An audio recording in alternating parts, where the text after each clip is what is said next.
Hey, what is going on, guys? Nakib here. Welcome back to this week's video. So in this week's video, we are discussing a very interesting topic. I actually had a different video topic in mind, but I decided to do this one because I've been really thinking about this for a while, especially because of the fact that classes are kind of started back and I have like an hour-long commute, and I kind of have to decide what I want to do with that hour while I'm driving to and from work.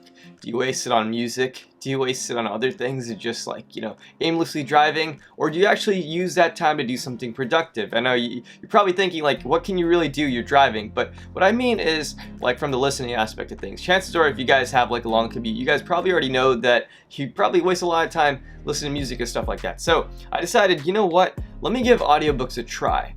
I've always tried to avoid audiobooks because of a couple of key reasons, and I'm going to get into that as this video progresses, but also, excuse the hood, I just took a shower, so my hair is all fuzzed up, so that's why I'm wearing the hood. Anyways, so let's start with reasons that I've always avoided audiobooks in the first place. So the reasons that I read real books instead, even though I don't read a whole lot of real books, I'm trying to get back into it. So let's start off with vocabulary, right? So think about this, right? When you guys take notes versus printed notes, your teachers throughout school have always told you, take your notes, in social studies and like economics, whatever the case may be. When you take your notes, you guys actually remember what you did. So that's a very big help for when test time comes and you have to regurgitate what you actually learned. So that's why I think vocabulary is such a key, because oftentimes when you guys read books and you guys actually read them rather than listen to them over an audiobook, when you guys stumble across a word, right? Like for example, melancholy, you're like, melancholy.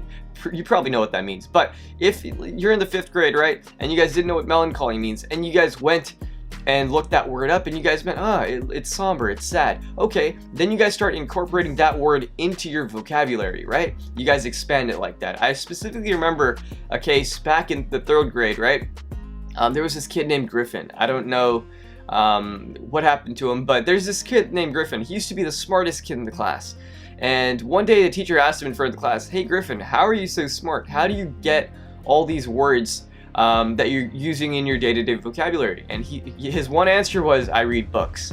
And he wasn't lying. I kid you not, the dude used to rent out all these books from the public library and also the school library. If you guys remember AR tests, those tests that you guys used to take after reading books, the dude had the most points out of everyone at the end of the year, and he would get rewards for that stuff. So that's a key point that really stuck with me, vocabulary. So moving on to another point right here.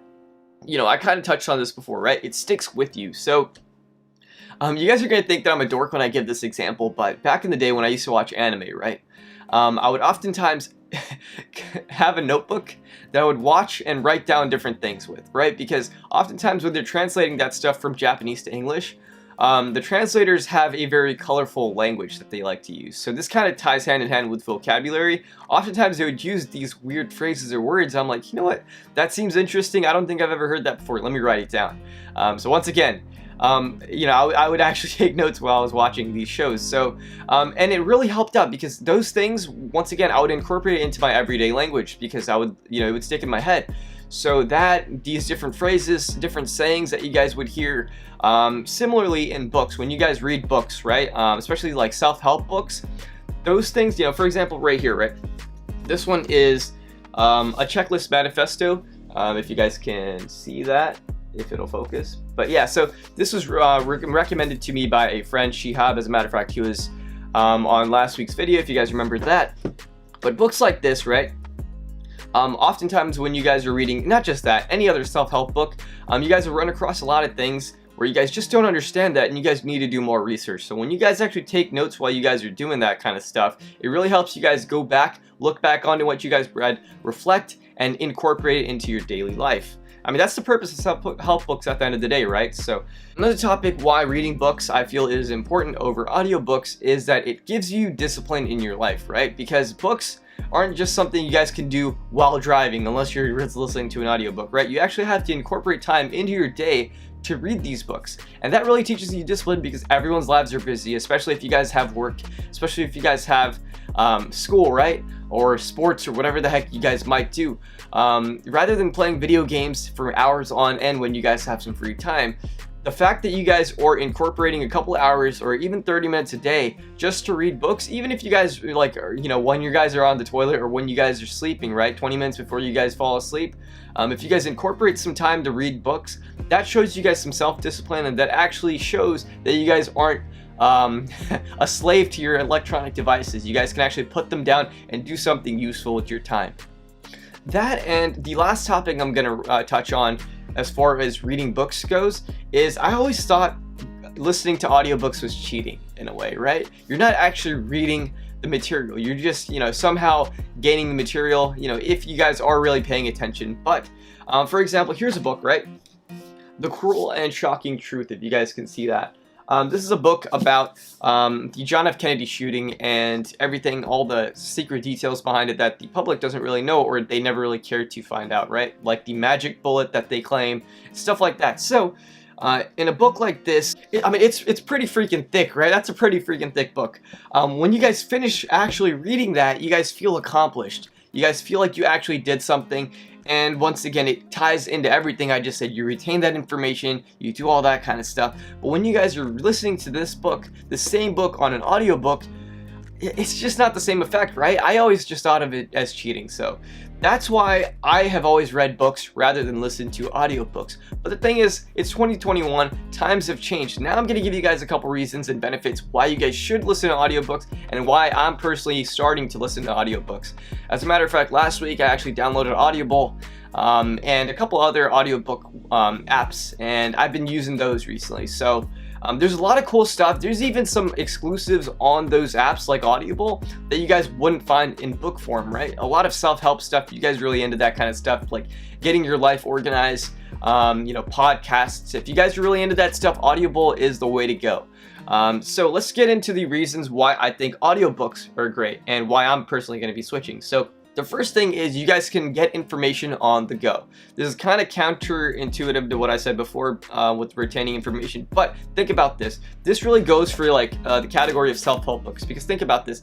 In my opinion, self-help books are so freaking boring sometimes, right? If you guys are really interested in a topic, then yeah, maybe, right? Like if you guys are into real estate and you guys are reading like a real estate kind of guide, then that's something you're interested in. But if you're reading something that's for the betterment of yourself and you really don't want to better yourself as far as like a mental thing goes, sure, at the end of the day, we all want to better ourselves, right? But it's a process, right? It takes a step forward, and you might be too lazy to take that step forward. So these self-help books that you guys would never have read otherwise, if you're listening to it when you guys are, in the car, commuting to work, commuting to college, rather than listening to music or wasting time, right?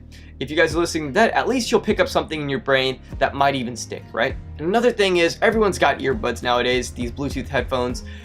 It's so easy to just download the Audible app. Even if you guys aren't listening to self-help books, let's just say, here's a couple examples. This one right here, Arena by Holly Jennings. This is a fantastic book if you guys are gamers. So I used to be a gamer, and the person that wrote this book is actually a gamer. So she incorporated her experiences as a gamer into this interesting, really cool little novel. So it's a 3-part series, and it's on Audible. So I've been listening to that, and that's a really interesting thing. I kind of started off reading it, but then I kind of ran out of time. So as I commute to and from work, and also school, because it's an hour commute, I gotta spend that time somewhere. I've been listening to stuff like that, and it's really interesting to see, like these are stories that otherwise you probably wouldn't have gotten around to reading. Another example is The Fifth Wave. You guys have probably watched the movie. I haven't watched the movie. I found this book at Goodwill, and I saw it says Major Motion Picture, and I'm like, you know what, I'll give it a read. Once again, that's another example of a book that I started off reading, but along the way, I was like, you know what, in between classes and stuff like that, I'd listen to it on Audible, and it really is something that is a lot more interesting, and it changes up the pace. Sometimes you'll read it, sometimes you'll listen to the audiobook, and you're just getting that information that you otherwise wouldn't have gotten. So I know I'm repeating myself a lot in this video, but the point that I'm trying to make is, make use of your time, right? Use what tools you have at your advantage in the proper situation. If you guys are sitting at home doing absolutely nothing, reading books would probably be the best way to go. If you guys are on the commute, if you guys are running errands, if you guys are doing something that doesn't really let you sit there with a book in your hand, then audiobooks are the way to go, man. The goal is to always try to take in new information, right? You can't really better yourself if you don't know how to better yourself, right? So through self-help books, stuff like that, that'll actually help you change your life, because you never really know. So think about this, right? So throughout your college career, throughout your high school, your school career in general, there's been different sayings, and I can almost guarantee you there's been certain things that teachers have said to you that really stuck in your mind that wouldn't have stuck otherwise, because you learned a life lesson from that. Books can be the same way. If you guys haven't read that book, or if you guys didn't listen to that audiobook or that one self-help book, you guys would have never learned that little bit of information that, who knows, could have changed your life for the better. So that's kind of my spiel here. I am going to be listening to a lot more audiobooks. Like I said, I only started about a week ago, but it's been really turning my life around as far as retaining more information, using things that I'm actually learning from these books. Let me know what you guys think about, audiobooks versus reading real books, because like I said, for the longest time, I was totally against this stuff, right? But we're trying to take in technology, we're trying to better ourselves with what we have at our disposal. So yeah, there it is. Hopefully you guys found this video helpful. If you guys did, let me know if you guys are actually going to be starting to read audiobooks, because if you guys have an Amazon Prime account, a lot of Audible stuff is actually included with that free Prime stuff, I think. I know for a fact there's a lot of free audiobooks, and your first free audiobook, or your first audiobook that you choose, even if it's a paid one, you actually get for free through Audible. So go check it out. I'm actually not really sponsored or anything like that. Like, I only have like 12 subs, but we're all here for the betterment of our society. So anyways, hopefully you guys enjoyed. Once again, I'll see you guys next week.